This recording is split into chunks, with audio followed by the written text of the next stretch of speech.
राधे राधे दोस्तों। आज की कहानी है भक्ति का प्रथम मार्ग।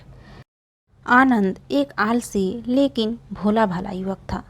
दिन भर कोई काम नहीं करता, बस खाता ही रहता और सोता रहता। घर वालों ने कहा, चलो जाओ निकलो घर से, कोई काम धाम करते नहीं, बस पड़े रहते हो।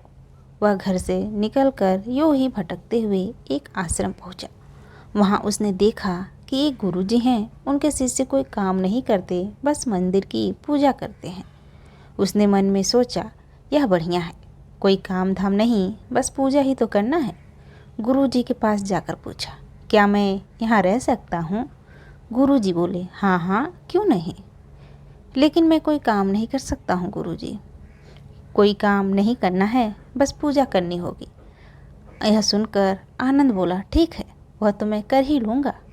अब आनंद महाराज आश्रम में रहने लगे। ना कोई काम ना कोई धाम, बस सारा दिन खाते रहो और प्रभु भक्ति में भजन गाते रहो। महीना भर हो गया। फिर एक दिन आई एकादशी। उसने रसोई में जाकर देखा, खाने की कोई तैयारी नहीं थी। उसने गुरुजी से पूछा, आज खाना नहीं बनेगा क्या? गुरुजी ने कहा, नहीं, आज तो एकादशी है, तुम्हारा भी उपवास है। उसने कहा, नहीं, अगर हमने उपवास कर लिया तो कल का दिन ही नहीं देख पाएंगे। हम नहीं रख सकते उपवास, हमें तो भूख लगती है, आपने पहले क्यों नहीं बताया? गुरुजी ने कहा, ठीक है, तुम ना करो उपवास, पर खाना भी तुम्हारे लिए कोई और नहीं बनाएगा, तुम खुद बना लो। मरता क्या ना करता, गया रसोई में। गुरुजी फिर आए, देखो, अगर तुम खाना बना लो तो राम जी को भोग जरूर लगा देना और नदी के उस पार जाकर बना लो रसोई, ठीक है? लकड़ी, आटा, तेल, घी, सब्जी लेकर आनंद महाराज चले गए। जैसा तैसा खाना भी बनाया, खाने लगा तो याद आया गुरुजी ने कहा था कि राम जी को भोग लगाना है। वह भजन गाने लगा, आओ मेरे राम जी भोग लगाओ जी, प्रभु राम आइए, श्री राम आइए, मेरे भोजन का भोग लगाइए। मगर कोई ना आया तो बेचैन हो गया कि यहाँ तो भूख लग रही है और राम जी आ ही नहीं रहे। भोला मानस जानता नहीं था कि प्रभु साक्षात तो आएंगे नहीं, पर गुरु जी की बात मानना जरूरी है। फिर उसने कहा, देखो प्रभु राम जी, मैं समझ गया कि आप क्यों नहीं आ रहे हैं।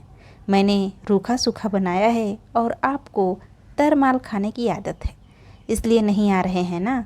तो सुनो प्रभु, आज वहाँ भी कुछ नहीं बना है, सबकी एकादशी है, खाना हो तो यह भोग ही खा लो। श्री राम अपने भक्त की सरलता पर बड़े मुस्कुराए और माता सीता के साथ प्रकट हो गए। भक्त असमंजस में, गुरुजी ने तो कहा था कि राम जी आएंगे, पर यहाँ तो माता सीता भी आई हैं और मैंने तो बस 2 लोगों का ही भोजन बनाया है। चलो कोई बात नहीं, आज इन्हें ही खिला देते हैं। फिर बोला, प्रभु मैं भूखा रह गया तो क्या हुआ, लेकिन मुझे आप दोनों को देखकर बड़ा अच्छा लग रहा है।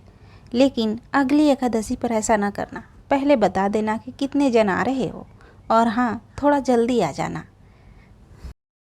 राम जी उसकी बात पर बड़े मुदित हुए, प्रसाद ग्रहण करके चले गए।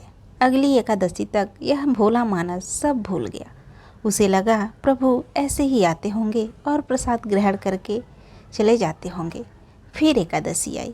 गुरुजी से कहा, मैं चला अपना खाना बनाने, पर गुरुजी थोड़ा ज़्यादा अनाज लगेगा, वहाँ 2 लोग आते हैं। गुरुजी मुस्कुराए और बोले, लगता है भूख के मारे बावला हो गया है, ठीक है ले जा और अनाज ले जा। अब की बार उसने 3 लोगों का खाना बनाया। फिर गुहार लगाई, प्रभु राम आइए, सीताराम आइए, मेरे भोजन का भोग लगाइए। प्रभु की महिमा भी निराली है, भक्त के साथ कौतुक करने में उन्हें बड़ा ही मज़ा आता है।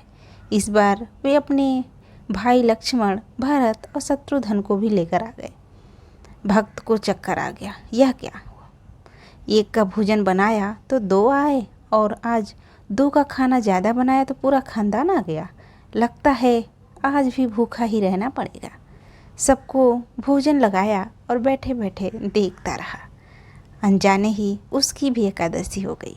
फिर अगली एकादशी आने से पहले गुरुजी से कहा, गुरुजी, ये आपके प्रभु राम जी अकेले क्यों नहीं आते? हर बार कितने सारे लोग ले आते हैं, इस बार अनाज ज़्यादा देना। गुरुजी को लगा कहीं यह अनाज बेचता तो नहीं है, देखना पड़ेगा जाकर। भंडारे में कहा, जितना अनाज चाहिए दे दो, और छुपकर उसे देखने चल पड़े। इस बार आनंद ने सोचा, खाना पहले नहीं बनाऊंगा, पता नहीं कितने लोग आ जाएं, पहले बुला लेता हूँ फिर बनाता हूँ। फिर टेर लगाई, प्रभु राम आइए, श्री राम आइए, मेरे भोजन का भोग लगाइए। सारा राम दरबार मौजूद हो गया। इस बार तो हनुमान जी भी साथ आए थे, लेकिन यह क्या, प्रसाद तो तैयार ही नहीं है। भक्त ठहरा भोला भाला, बोला, प्रभु इस बार मैंने खाना नहीं बनाया। प्रभु ने पूछा, क्यों? भक्त बोला, मुझे मिलेगा तो है नहीं, फिर क्या फ़ायदा बनाने का, अब खुद ही बना लो और खुद ही खा लो। राम जी मुस्कुराए, सीता माता भी गदगद हो गई उसके मासूम जवाब से। लक्ष्मण भी बोले, क्या करें प्रभु? प्रभु बोले, भक्त की इच्छा है तो पूरी तो करनी पड़ेगी, चलो लग जाओ काम से। लक्ष्मण जी नेल कड़ी उठाई, माता सीता आटा सानने लगी। भक्त एक तरफ बैठकर देखता रहा। माता सीता रसोई बना रही थीं तो कई ऋषि मुनि, यक्ष, गंधर्व प्रसाद लेने आने लगे। इधर गुरुजी ने देखा खाना तो बना नहीं, भक्त एक कोने में बैठा है। पूछा, बेटा क्या बात है, खाना क्यों नहीं बनाया?